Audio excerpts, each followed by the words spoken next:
कुछ प्रसंग ऐसे होते हैं, कुछ क्षण ऐसे बीतते हैं कि जिसको वो जीवन भर याद रखता है और कहता है कि मेरे इतिहास में ये प्रसंग भी हुआ था। आज का प्रसंग उनमें से एक है।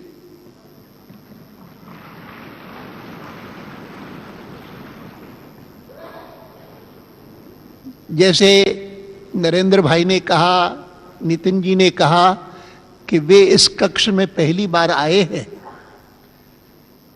इस सेंट्रल हॉल में पहली बार प्रवेश कर रहे हैं, तो ये भी उनके जीवन में एक ऐतिहासिक प्रसंग बनेगा कि नरेंद्र भाई प्रधानमंत्री बनेंगे और कभी यहां पर आकर के अनेक बार जो उनको संबोधित करने का अवसर मिलेगा बाहर के लोगों को, देश के लोगों को, तो उसमें कह सकते हैं कि मैं तो प्रधानमंत्री बनने के बाद ही एक प्रकार से इस कक्ष में आया। मैं मानता हूं कि इन दिनों में नरेंद्र भाई के माध्यम से जो अभियान चला है और जिस अभियान के परिणाम अभी 2 दिन पहले आए हैं और जिन परिणामों के फलस्वरूप ही हम आज का ये कार्यक्रम करके और उनको एक महत्वपूर्ण जवाबदारी सौंप रहे हैं, ये सारे के सारे ऐतिहासिक प्रसंग बन रहे हैं, सारे के सारे। अब मैं पीछे देख करके जब देख रहा था ना कि कॉन्स्टिट्यूएंट असेंबली कब से लेकर के कब तक यहां बैठी, कॉन्स्टिट्यूशन कब तैयार किया और उन्होंने कॉन्स्टिट्यूशन को अडॉप्ट किया जनवरी 1950 में।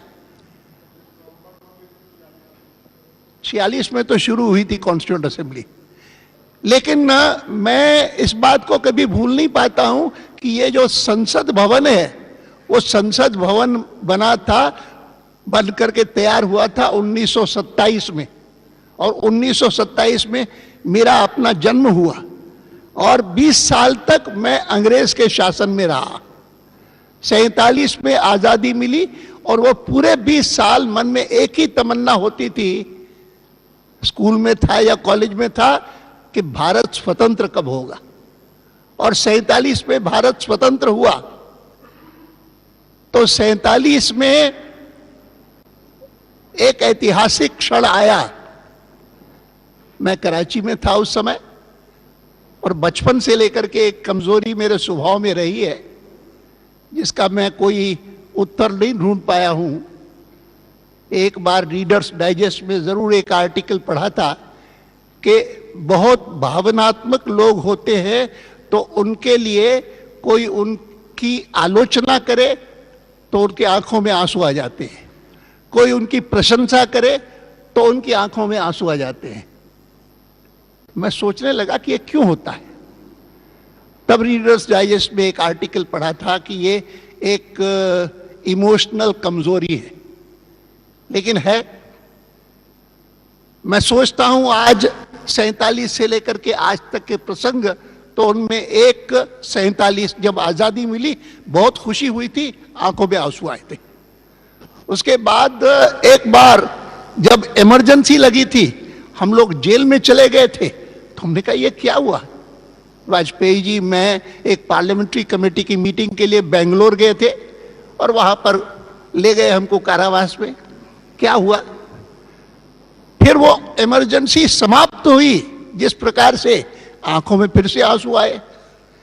आज भी वैसे जब मैं यहां आया, नरेंद्र भाई मिले और नरेंद्र भाई का अभिनंदन मैंने किया तो आंखों में आंसू आ गए। और ये सारे के सारे प्रसंग ऐसे हैं कि जो मुझे याद दिलाते हैं कि ये मेरे लिए जिस पार्टी के माध्यम से जीवन भर देश की सेवा करने की, राजनीति को परिष्कृत और पवित्र और शुद्ध बनाने की कोशिश की है, उसके जीवन में भी ये ऐतिहासिक प्रसंग है। और मैंने कहा ना कि इसको कोई, मुझे कल भी किसी ने पूछा, आंखों में आंसू देख करके एक पत्रकार ने पूछा कि आंखों में आंसू क्यों है। मैं जब जा रहा था पार्टी ऑफिस में इसी प्रसंग में